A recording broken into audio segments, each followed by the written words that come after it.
Today we're going to speak about tax and cash flow. Sounds boring, right? But it's really important. Investing in property is a disaster for 1 in 4 people.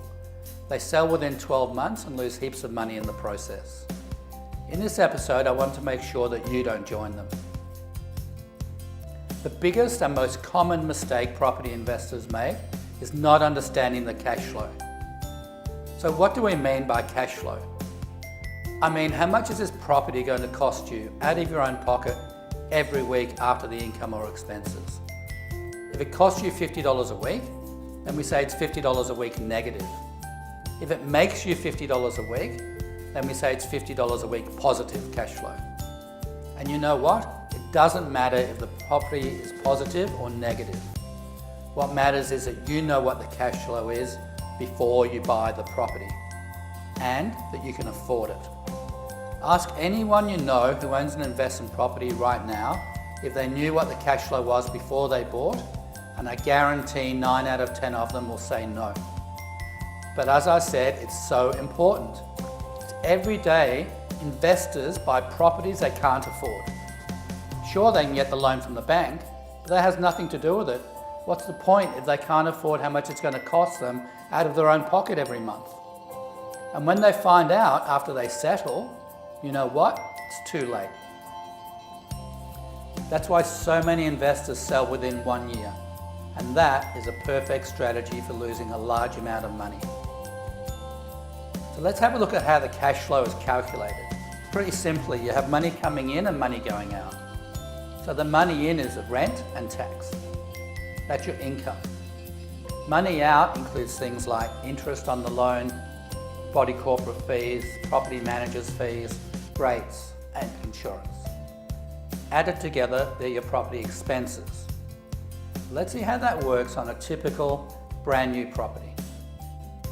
Rental income, $16,000. You get tax breaks in the bank of $7,000. The interest is $20,000 and your expenses are about $4,000. That gives you a negative cash flow on that property of $24 a week. Now that's easily affordable. But you know what? Without the tax breaks, it would cost you $160 a week. And if that was an older property, it could cost you up to $200 a week even after your tax breaks. You still get tax deductions on an older property, just not as many and not for nearly as long. It's the extra tax breaks you get on the new properties, plus lower maintenance and higher rent, that makes property investing work for Australians on an average income. So how do you plan for cash flow? Well, before you buy any property, you need a cash flow report.